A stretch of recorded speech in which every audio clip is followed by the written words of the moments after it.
La persévérance implique davantage qu'une attente patiente.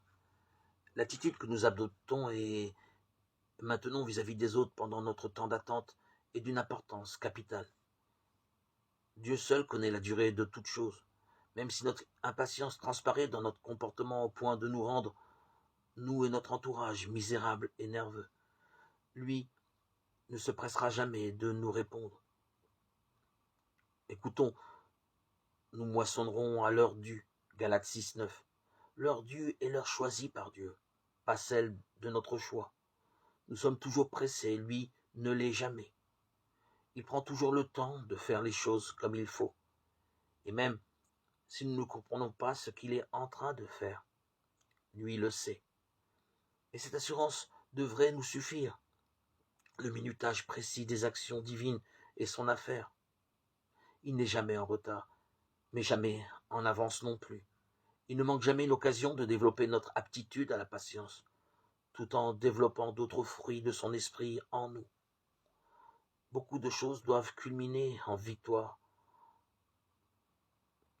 au même moment, si nous voulons arriver vainqueurs au bout de notre course, ici-bas.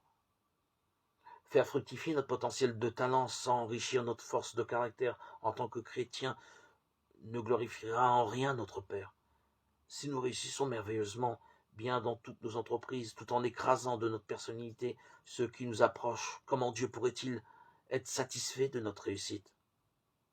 Voilà pourquoi, lorsque nous outrepassons la position qu'il nous a assignée avec beaucoup de bonté, mais aussi de fermeté, il enraye notre élan, nous force à piétiner et à attendre l'arrivée des autres, que nous avions voulu dépasser par nos propres forces.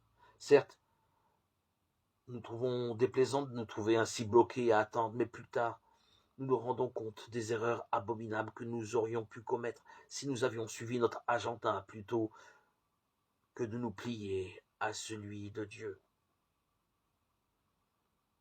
Vous avez besoin de persévérance maintenant, afin d'obtenir plus tard tout ce qu'il vous a promis.